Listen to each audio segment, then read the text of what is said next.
Hi everyone, thank you for joining us for today's Customer Experience Excellence Centre webinar.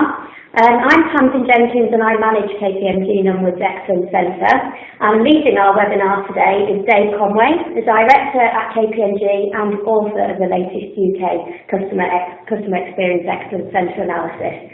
So welcome Dave. Thank you, Tamsin. Thank you. So the title for this year's report, the 2015 report, is A New Era of Experience Branding. So how did we come to the title of A New Era of Experience Branding, Dave? Well, when we look at the top 10 companies that we have in our league table, one of the things that you'll observe is that they're united by a common thread, and that thread is they don't actually market products or services in the way that other organizations do. Actually, what they market is the experience of doing business with them. What does it feel like? How do they leave you feeling after you've had an interaction? And when we looked at that, we thought that's all about using the experience as the brand, as opposed to trying to brand the experience. So hence the rather semantic title that we've used for the report. Okay. Look forward to hearing more through this presentation. Just a couple of practicalities for everyone that's watching the webinar today. There is a technical support button at the bottom of your screen if you have any issues. And also, if you'd like to ask a question at any point throughout the webinar, then you'll see an Ask a Question button at the bottom of your screen, where you can pose a question throughout, and then we will be going through those questions and putting them to Dave at the end of the webinar.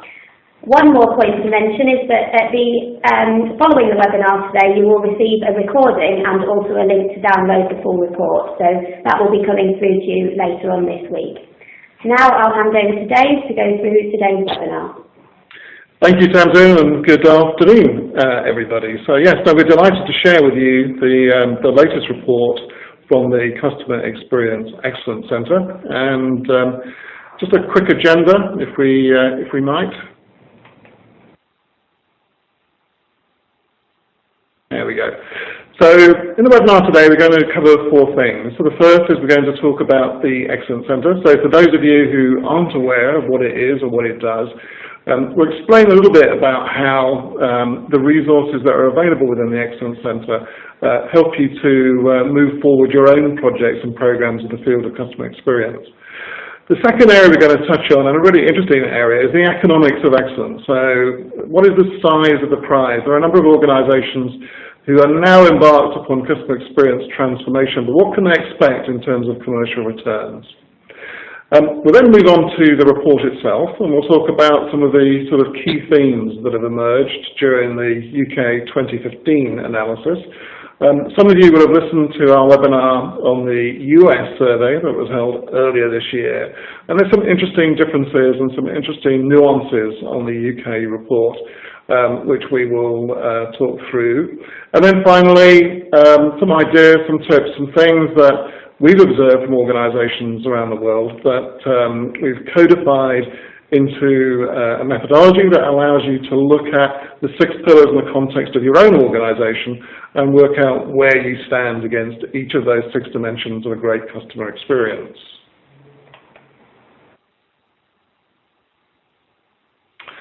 So let's talk about the Excellence Centre, and again, many of you will be aware of the work that the Excellence Centre undertakes. We started it 5 years ago, principally to understand what a great experience looks like from the perspective of the customer, but also to understand which organisations around the world deliver great experiences, and much more importantly, how and what do they do to deliver those experiences that have such an impact on their customers. And then finally, how do we codify those activities into a mechanism or into a method of understanding what you need to do as an organisation to move your customer experience programme forward. So we're 6 years into it now, and we have a huge database. In fact, I think it's probably one of the world's largest free databases of information around customers' attitudes and opinions in the area of customer experience, undertaken across 3 continents. Well over 1 million customer evaluations of the experiences they have with some 900 plus brands that span some 11 sectors. Now, for those of you who are interested in a little bit more detail and are more visually oriented, then there is a film available either directly from our website and also from the resources section within the webinar. So, the most recent research was undertaken in July, and very current. We interviewed 10,177 UK customers and consumers, and that is an increase from the work that we've done in previous waves. Primarily so that we could do two things. One is to get sort of much more in-depth understanding and larger sample sizes on some of the smaller brands, but also extended our reach into some new sectors. So public sector for the first time is an area that we've looked at within this survey, and certainly the larger organisations within the public sector. And again, many of you will know of our 6 pillars. Those are the 6 dimensions of an excellent customer experience. I'll run through them very quickly for those of you that may not be quite so aware of them. So the first of them is personalisation. That's the degree to which the experience is made to feel unique to the individual. And one of the interesting dimensions of personalisation is that it has quite a strong psychological base. It's all about self-worth. It's all about how you feel as an individual after you've had an interaction with an organisation.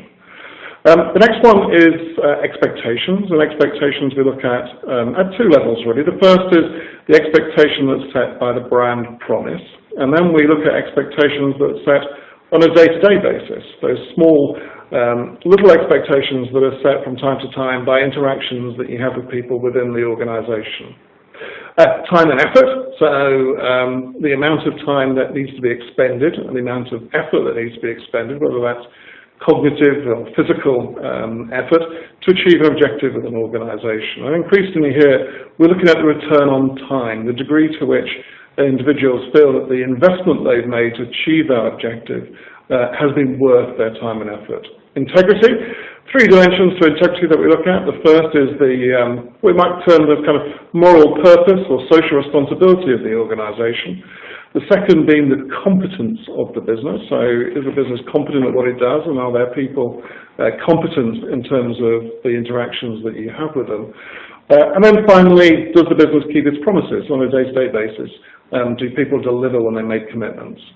Resolution, so the degree to which the organisation is able to fix things when they go wrong. And we know that the great organisations realise that from time to time things will go wrong, no matter how good your process is. And these organisations have a plan B. They have the mechanism for putting the customer back in the position they would be in had things not gone wrong in the first place. And also at play here is something called the service recovery paradox, which is where often when you fix something and in the process delight the customer, then the customer can be left feeling a little bit better about you than they were before it went wrong in the first place. And then finally empathy, which is the degree to which the organisation and its people are able to put themselves in the customer's shoes, reflect back to the customer that they understand their circumstances and the emotion involved in that circumstance, but also have the emotional intelligence to be able to use and choose the right behaviour and the right tone of voice when they're interacting with the customer.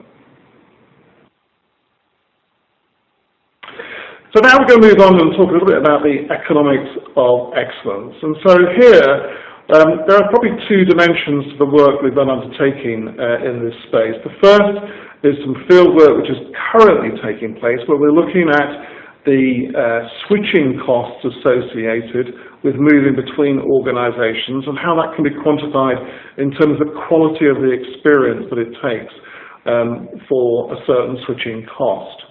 And that will be published, I would guess, probably around November time, December time. Tamsin's nodding, so that looks good. The second area is some work we've done as a precursor to that, which I'd just like to sort of share with you shortly. But first, many of you will know that the 6 pillars explain around 66–67% of the scores that we get within advocacy and within loyalty.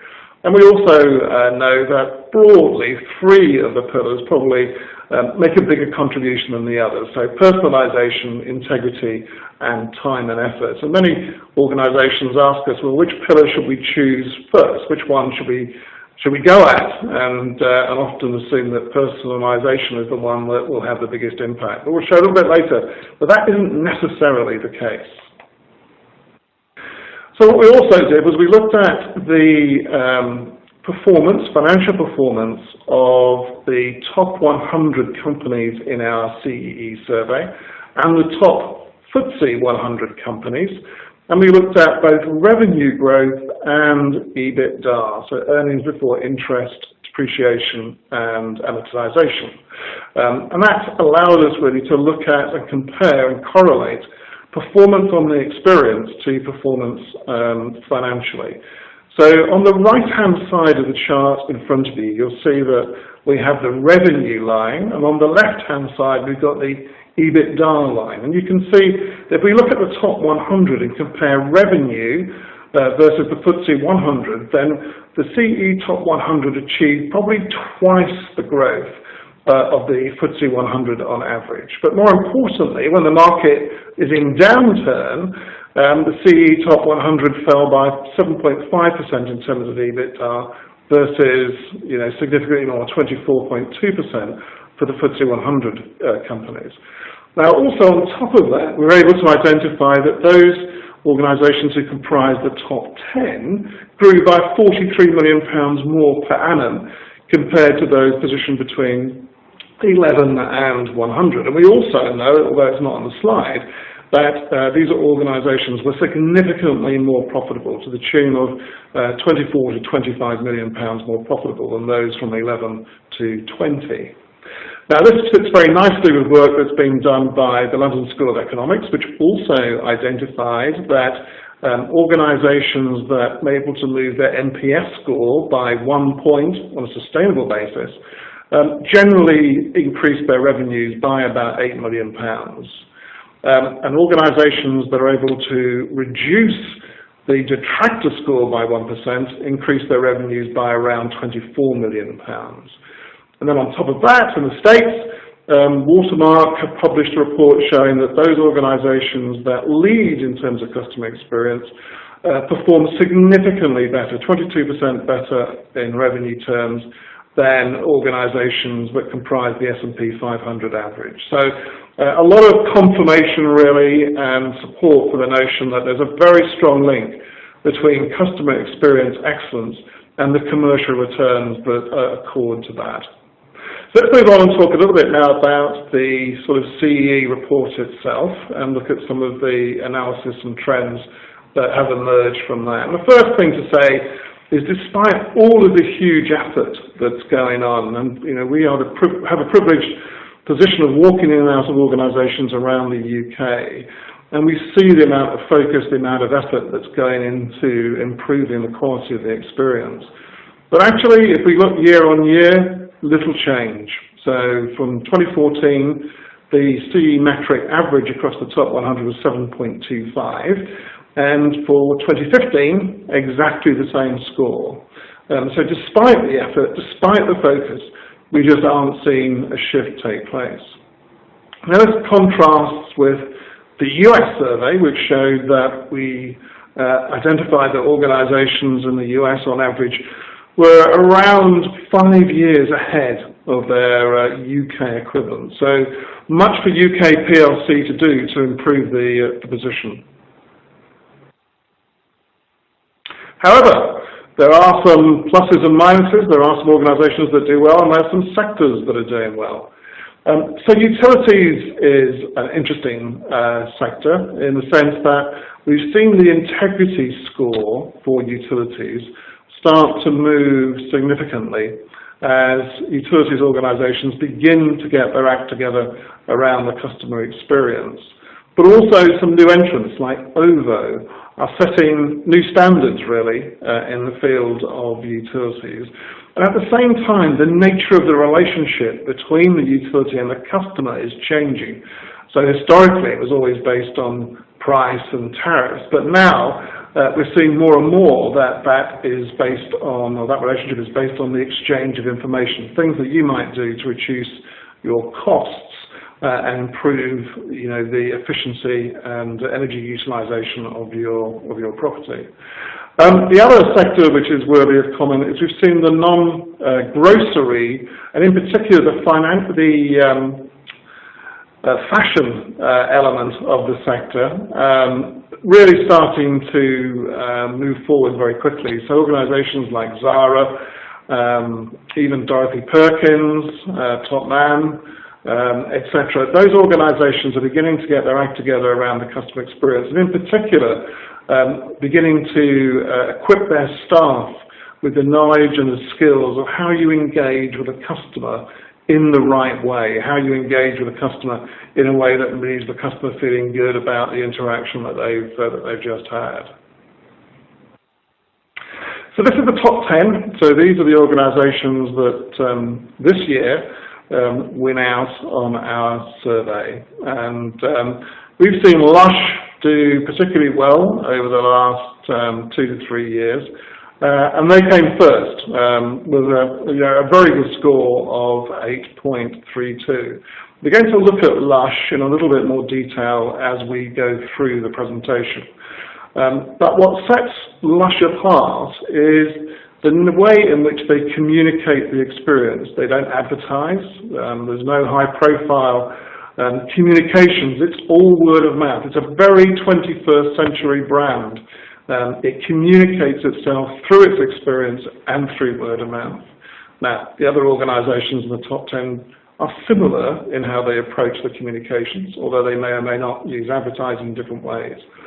So First Direct came second, and again we're going to look at those in a little bit more detail. John Lewis, Richer Sounds, a number of respondents talking about the extraordinary knowledge and passion of the staff who work at Richer Sounds, and the ability of the staff to often find solutions to the customer's audio or visual requirements that actually cost less than the customer thought they were going to spend at the outset.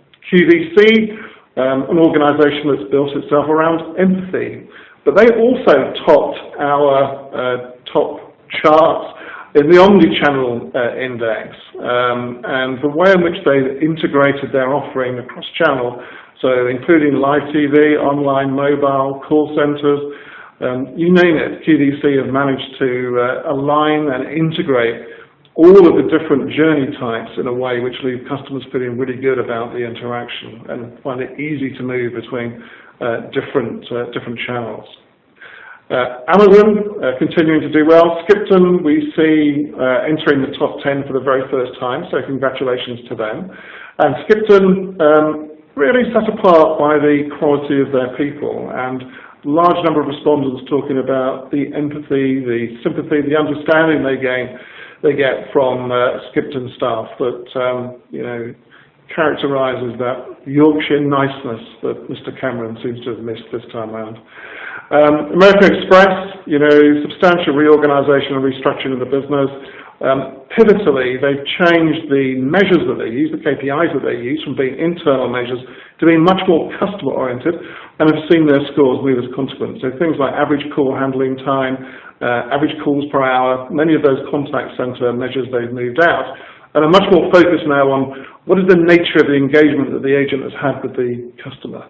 Have they connected on an emotional basis? Have they been able to move the relationship on and improve the quality of that relationship? Accardo, again, have sort of done particularly well this time round. Much of the success of Accardo is down to the quality of their drivers. We often get large quantities of feedback talking about their friendliness, their willingness to resolve issues there and then, to carry shopping into the house, etc. And AO, Appliances Online, very similar in that, again, it's the quality of their people. And AO have a fantastic brand value, which is having fun with customers.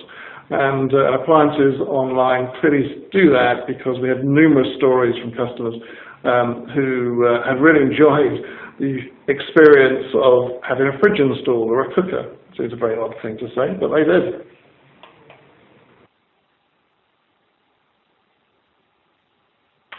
So there were 5 themes that emerged from the survey this time round. So the first of those is customer experience as a new branding. We touched on that at the introduction, but we'll see a little bit later that each of those 10 organisations, it's all about the experience they create that is what they market. Omni-channel is everything. So we highlighted, I think, in the US survey that in the US, we didn't quite see the same focus on digital that we've seen here. So organisations in the US tend not to have had a chief digital officer. If they have, they move very quickly to chief omni-channel officer. And so the different channels that arise from mobile and online were much more integrated into the core business model in the US than we see here, where we rather regarded them as being a separate line of sight to the customer with separate products and separate pricing, often a sort of separate approach completely. Rehumanizing the experience. So two areas here. First of all is the nature of the interactions, the human interactions that take place between staff and customer. And with many organizations, that's rather aloof. Staff are rather distant. And some organizations characterize it as staff confusing aloofness with professionalism. But actually, as human beings, we're programmed to interact, to be social. And yet somehow large organizations seem to stop us from doing that naturally. So that's the first dimension. The second dimension is that as more and more activity goes online and self-service, the opportunity to interact with a human being is getting less and less. So how do we build an emotional connection into those interactions that take place digitally? And we're going to talk a little bit about that as we go through in more detail. The next one is knowledge management. And so we've highlighted over the past few years the rise of the smart consumer. We all have, well, most of us have smartphones. We're able to equip ourselves with knowledge on almost any subject very, very quickly. And what we've seen is that consumers have got smarter than the people they interact with in organizations. And yet, you know, that, from the consumer's perspective, has become a source of frustration. And what we're seeing now is organizations beginning to put that right, beginning to see knowledge as a vital resource and making that resource available to both their staff and the customer. You know, Richard Sounds, John Lewis, First Direct, Lush are organizations that are all lauded for the knowledge of their employees and how their employees are able to make that knowledge work for the customer when the customer is in front of them. And then finally, we've touched on it, but UK PLC, we really need to start to get our act together if we're going to compete on the world stage at any serious level in this whole field of customer experience.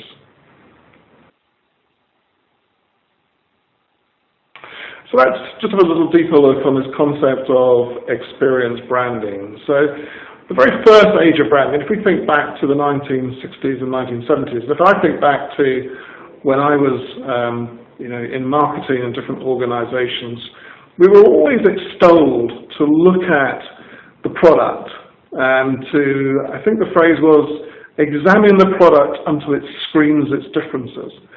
And if we couldn't find any differences, then we turned to price. So product and price were the key dimensions of competition. And organizations that around that built a confection of brand values. They wanted to create an image in the customer's mind that was often aspirational, may not have been real, about what that company stood for and what it did, and use that brand halo then to augment the product and the service offering. Now what we've seen in the last sort of 3 to 4 years as customer experience has become more prevalent is a slight change to that. We've seen organizations striving very hard to bring their brand alive in the experiences that they deliver. So, you know, bringing the brand alive at every touch point has been the mantra, and that could be as simple as the brand image. It could be extended into things like the brand personality and how that personality is delivered through people, but also about how the whole brand values are delivered consistently and coherently across the different interaction points and the different touch points. But now what we're seeing is a change to that, where it is the experience itself which drives the brand. It is the experience that people have day to day, what they've experienced when they interact with the organisation, how are they left feeling, and what does that do to their sense of self-worth, their sense of what this organisation means to them in the context of, their lives. And that's led us to this concept of experience branding, where it is actually the interactions themselves that are being communicated. Very 21st century, it plays to the whole word of mouth, social networking environment. And as we see, Lush is a particularly strong exponent of that particular approach.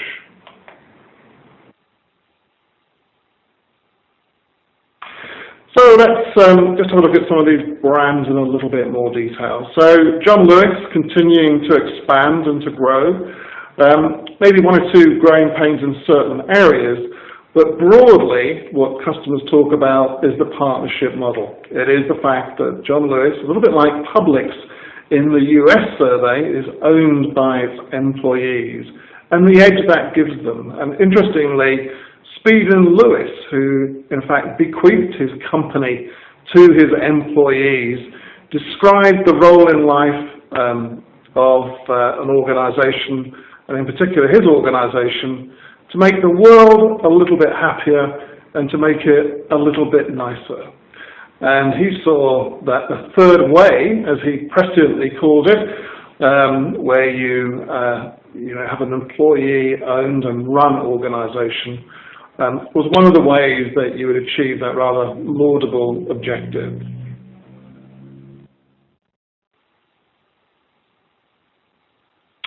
Now, First Direct were also very successful in our survey, lots of very positive feedback, and we often say that First Direct tend to have fans rather than customers, but describing themselves as the unexpected bank puts them apart from its competitors.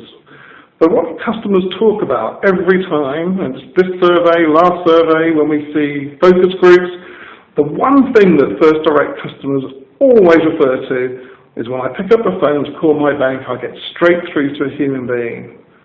And not only do I get through to a human being, but it's a nice human being who seems genuinely concerned about helping me to achieve whatever it is that I need to achieve.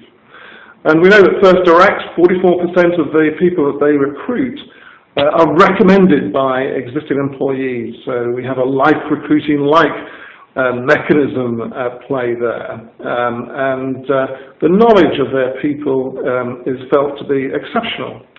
And just a little test, I went into my local bank recently and asked the person behind the counter, what does LTV mean? And they had absolutely no idea, which for a bank is interesting. I'm sure that wouldn't be the case at First Direct. Now, I particularly like the advert, "We are to banks what the platypus is to mammals." In fact, I liked it so much I had to go and find out why a platypus is different to a mammal. Apparently it's semi-aquatic and is the only mammal that lays eggs. So there you go. Every day's a school day.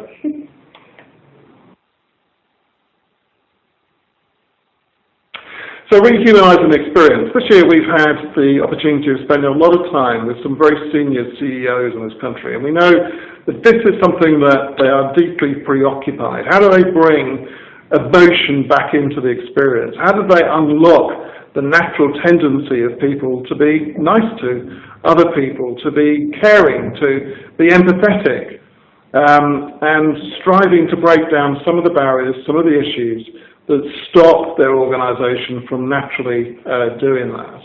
But the great organisations are those that work with the customer for the customer.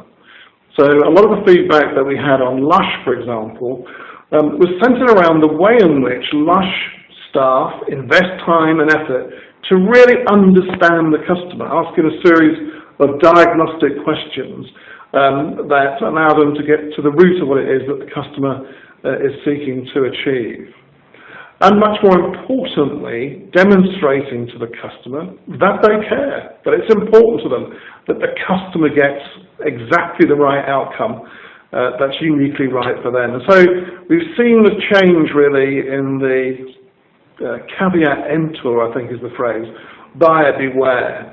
A big shift to actually being on the side of the customer. First Direct do it well, Lash do it well, John Lewis do it well. It's all about equipping the customer with the knowledge that puts them in control of whatever it is that they're seeking to achieve.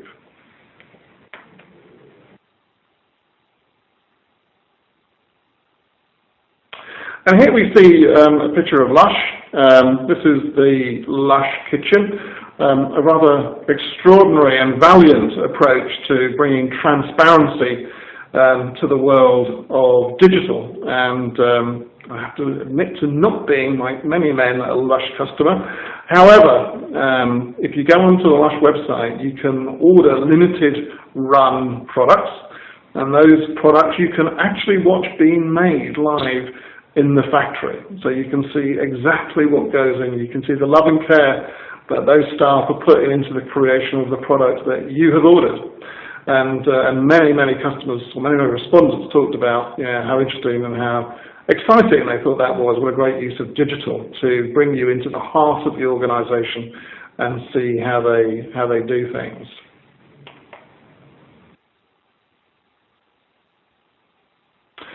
Accardo, we've touched on the nature of the employees at Accardo and how their drivers are specially selected to carry the brand across the doorstep, to bring through their personality, the Accardo brand personality.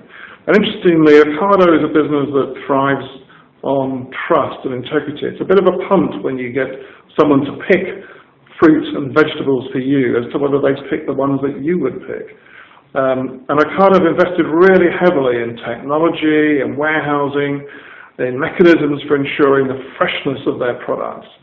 And also have empowered their people, so on the doorstep, if there are issues, and they are few and far between, that they're able to put them right straight away and leave the customer feeling really good about the experience.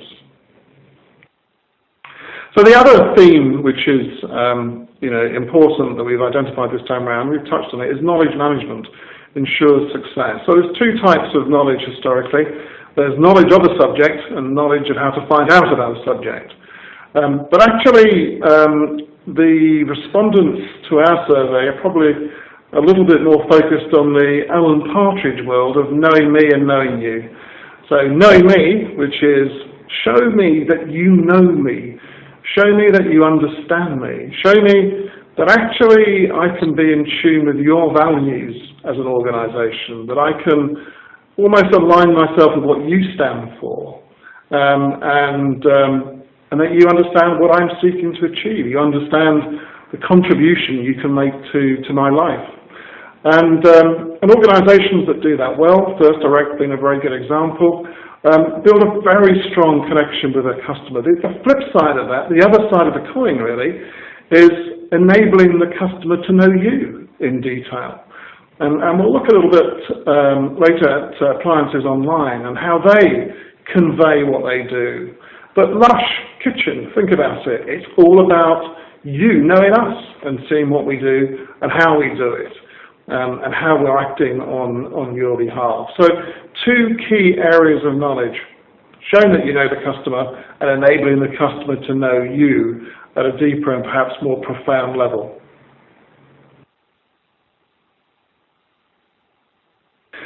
Amazon. So again, Amazon, do well in our survey. What's interesting about Amazon is the way in which they're able to build an emotional connection with the customer. Given that most Amazon customers rarely, if ever, speak to a human being, then there's something quite unique about the way that Amazon does that. And there are probably three things they do that actually build that connection. So the first is they always use your name and they greet you by name, and we know that that's very important to people. They show that they know your history together. So they show the things that you've looked at, the sort of things that you've been interested in. And then finally, they find things that you didn't know you were interested in, but now you are interested in them because they've made a recommendation to you. And Jeff Bezos calls the recommendation engine a soulmate, someone who knows you almost better than you know yourself. And those combination of factors are almost exactly what we would expect to find when we interact with another human being, yet they've been replicated online. And it's these human cues, it's embedding these small human aspects in the digital experience that actually bridges the emotional connection. And then when you do have to speak to somebody at Amazon, you find that they're extraordinarily helpful and will work very quickly to resolve whatever issue you may be facing. This is appliances online, so this concept of know us. The nature of the information, the content that's available on the appliances online site is quite exceptional. And it's there to ensure that customers know all they need to know, can see all they need to see about the products they're about to buy, but also, much more importantly, about appliances online. So appliances online show the scores that they get. They stream feedback, live feedback from customers across their site. So you can see exactly what their customers are saying about what it's like to deal with this organisation. And it's that transparency, it's that honesty that really seems to have quite a profound effect on the customers that deal with it. So just moving on to transforming the experience before we sort of wrap up. Some of the organisations, and the ones that we are often particularly interested in, are businesses that seem to move very quickly through the survey and up our league tables. And we've listed 7 organisations here that have moved quite significantly over the last 3 years. So Saga, you can see, has moved 181 places. And Saga has 3 businesses. It has health, financial services and travel.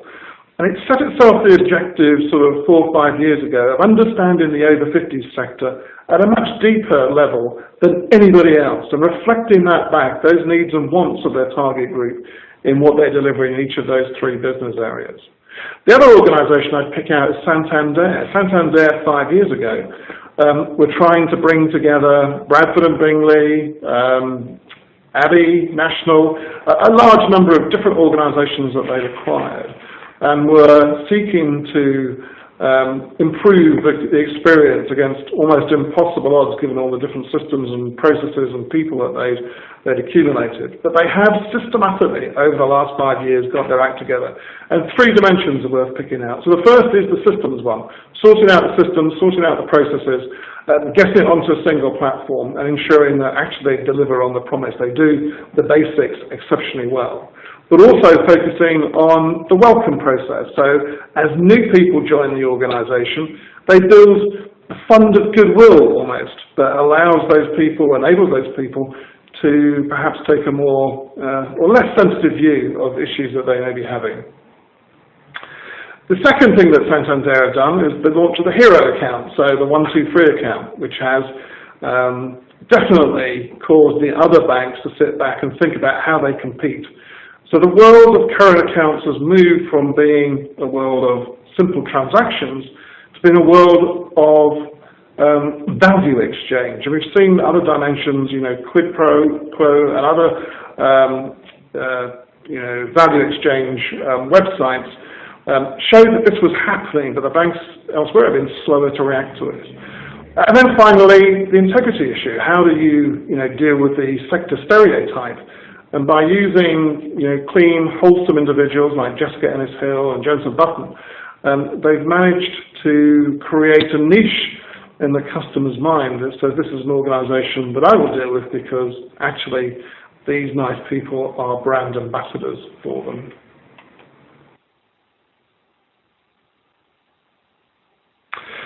And that leads us to the sort of the sequence. So going back to the question that we touched on earlier on, which is, of all the 6 pillars, which one should we focus on? Well, the issue with the 6 pillars is they're all inextricably intertwined. Focusing on one is very difficult.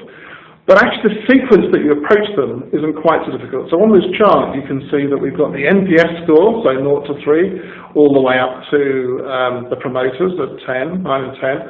And each of the 6 pillars, if we look at the verbatim feedback that we get from these surveys, but also lots of other work that we do, we can see they tend to align thematically to each of the 6 pillars. We tend to find that those issues between 0 and 3, for example, are usually integrity issues. There are things that the organisation has claimed but has not delivered on. Whereas if we look at the top end of the NPS score, what makes the difference is the human interaction through personalisation or through empathy.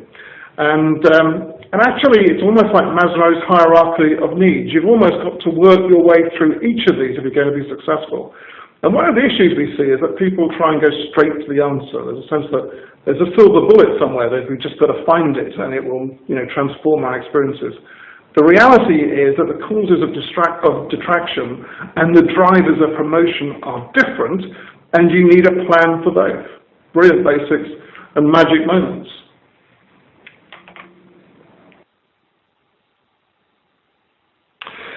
So just to finalise, all of the 6 pillars and a number of factors underneath each of those is in our report. You can download the report from the Nunwood website, and each of the pillars has a list of organisational behaviours that are required to excel, and you can look at those and give your organisation a score.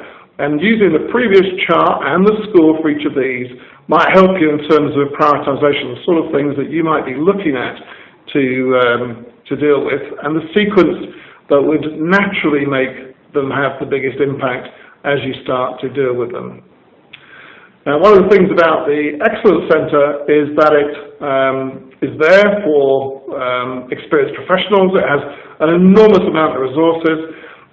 Please, feel free to go onto the site, download these resources, or contact us if you are interested in any of the things that we've been speaking about. So for now, I'll hand over to Tamsin and see whether we've had any questions. Fantastic. Thank you for that, Dave. A great insight into the best practices of the customer experience leaders in the UK and ultimately the themes that really unite them. We've had quite a number of questions through, so I will let you have a quick drink break, Dave, and then we'll move on to posing a few more questions to you. So one question that's just come through from someone in the financial services sector is, what can financial services learn from a company such as Lush as number one? And it's really interesting. A lot of financial services organisations will look at Lush and think there's not very much we can learn from them. But I pick out 2 things. One, Lush stands for something. It has to use a phrase, moral purpose. It has a view as to what it stands for and the ethics of how you deal with people and how you deal with the planet. And it uses, those programs, really, those projects, those initiatives, to do 2 things, really. One is to ignite the passion of its staff, but also to ignite the passion of its customers. So standing for something and how you communicate it and how you use that to imbue staff and customers with passion, I think, is one of the things they might learn. The second thing plays to this humanisation of the process. So, Lush staff, friendly, engaging, concerned for your well-being, knowledgeable. They're the sort of people that ask diagnostic questions as opposed to trying to sell you something. And again, we're seeing the financial services sector move away from selling and proactive selling and cross-selling. But the Lush approach to the customer is one that would sit beautifully within financial services. And I think there's much that financial services can learn from Lush. Thank you. One more question that's just come through, which relates to Lush again, is throughout the webinar you've talked about Lush and its moral purpose, particularly around the pillar of integrity. What do you specifically mean by this moral purpose?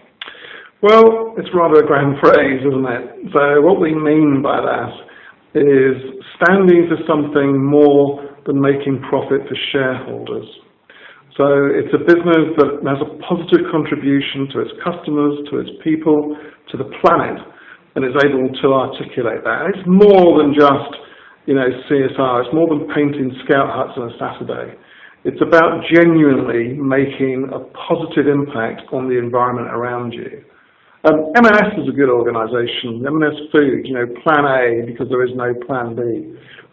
It's about looking at your supply chain. It's about looking at the environment that you inhabit and actually doing the right thing, taking a moral perspective on what is right and then actioning it. So we've seen a number of respondents talking over the years about Plan A. It still resonates with them today, ensuring that M&S does the right thing by its producers, does the right thing in terms of animal welfare, does the right thing in terms of hydrogenated fats, does the right thing in terms of its people.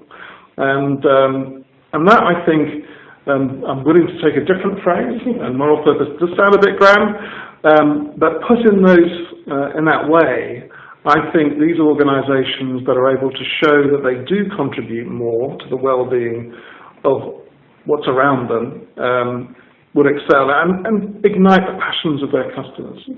Okay, thank you.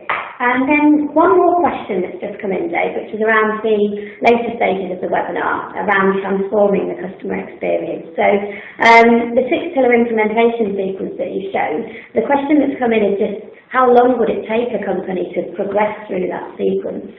Yeah, it's a really, really interesting question, and it's one that we've been looking at intensely recently, which is, what is the speed of transformation? And it's different for different organisations. So we saw Saga, who have moved, 182 places. That process has taken them probably a good 5 years. We saw Santander, equally, probably a good 5 years, although they've made excellent progress in the last 3 years or so. But it's about building the foundations, and it depends upon the degree to which those foundations are currently stable or unstable. And we looked at one insurance company that has taken 10 years. It had to re-engineer and consolidate its contact centres. It needed to put in new systems. It needed to put in a whole range of different processes and procedures. And in so doing, had to change it and measure itself internally. It took them 10 years to get to a point where they started to break into the top 100 program and make their progress. So, it's how long is a piece of string, but for me, organisations that look at that sequence, think about it in the terms, Maslow hierarchy terms, and say, we deal with the issues of integrity first, so we see that with utilities and financial services organisations. We then move on to look at resolution. We look at the things that might go wrong, and we fix those so that, customers, when things happen, we put them right with lightning speed. We look at expectations and how we set and manage or even exceed expectations. Then we look at time and effort, and we look at reducing the amount of time, making it easier for customers to deal with us. And then we move on to the things that make a difference, which is how we treat the customer. And now you can do those things in parallel, but actually you almost got to tick each of those boxes before the investment that you make in the drivers of promotion aren't undermined by the causes of detraction. So as you said, there is no silver bullet ultimately, and it's steady progress through each of those stages. Sadly not. Yeah. Okay, thank you very much for that, Dave. If we haven't managed to get through any questions that you have sent in, then we will get back to you with our thoughts and responses on your points. But thank you all very much for joining us today, and if you would like to learn more, then please visit nunwood.com, where you'll be able to find further information on the 6 pillars, to download a copy of the latest 2015 UK report, and also view previous webinars as well. As mentioned before, we'll be following up with a recording of this webinar over the next few days, so you'll also be able to access it and share more widely. Thank you for joining us today.